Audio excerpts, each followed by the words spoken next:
In 1958, 6 European nations agreed to participate in what was then termed the Common Market. 15 years later, several additional countries in Europe joined and the relationship became known as the European Community, EC. In 1986, the EC expanded to 12 nations and the term European Union, EU, supplanted the previous label. Now the EU has become the dominant political and economic governing body for 28 formerly independent European nations. There were warnings about what was taking place. In 2003, Czech President Václav Klaus objected to the proposed EU constitution. He stated, "This is crossing the Rubicon, after which there will be no more sovereign states in Europe." He was ignored. That same year, British authors Christopher Booker and Richard North released their important book The Great Deception, The Secret History of the European Union. They termed the EU a slow-motion coup d'etat. Their book received the silent treatment. In 2004, Mike Nattrass, a leader of Britain's United Kingdom Independence Party, thundered, "The EU was sold to the British people as a trading agreement and turned into a political union which is changing our basic laws and traditions." And in 2007, former German President Roman Herzog lamented, 84% of the legal acts in Germany stemmed from EU headquarters in Brussels. He concluded that his country should no longer be considered an independent nation.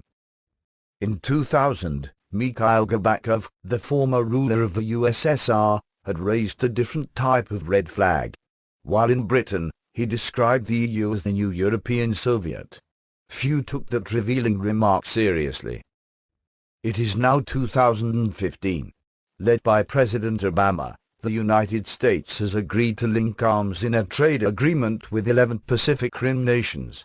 Labeled the Trans-Pacific Partnership, TPP, the proposal has been promoted as a beneficial trade agreement that will enhance U.S. trade, counter China's exports, create jobs here at home, protect the environment, enforce human rights, and more.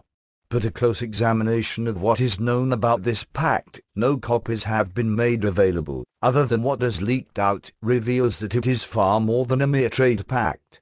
Instead, it should be viewed as the beginning of a process similar to the one employed to create the European Union.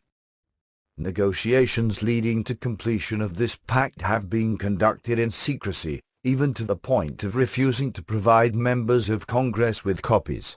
Congress is given 90 days to mull over passage or refusal, but no amendments are allowed because Congress has already given the President authority to forbid congressional changes. Not only that, but TPP negotiators want to keep portions of the document secret for at least 4 years even if Congress okays it. Why any member of Congress would agree to all of this is somewhat mind-boggling. Mr. Obama once admitted, but TPP is designed to be the beginning step in a political and economic union that will result in our doing to ourselves precisely what has been done to 28 nations in Europe. Members of Congress, both House and Senate, must hear from voters about this. If TPP isn't rejected, a huge chunk of our nation's independence will have been traded away. If asked, Gorbachev might even refer to a ratified TPP as the new Pacific Soviet. Contact Congress today in opposition to TPP. Be sure to also call, as that carries a greater impact than an email. Senate 202-224-3121, House of Representatives 202-225-3121.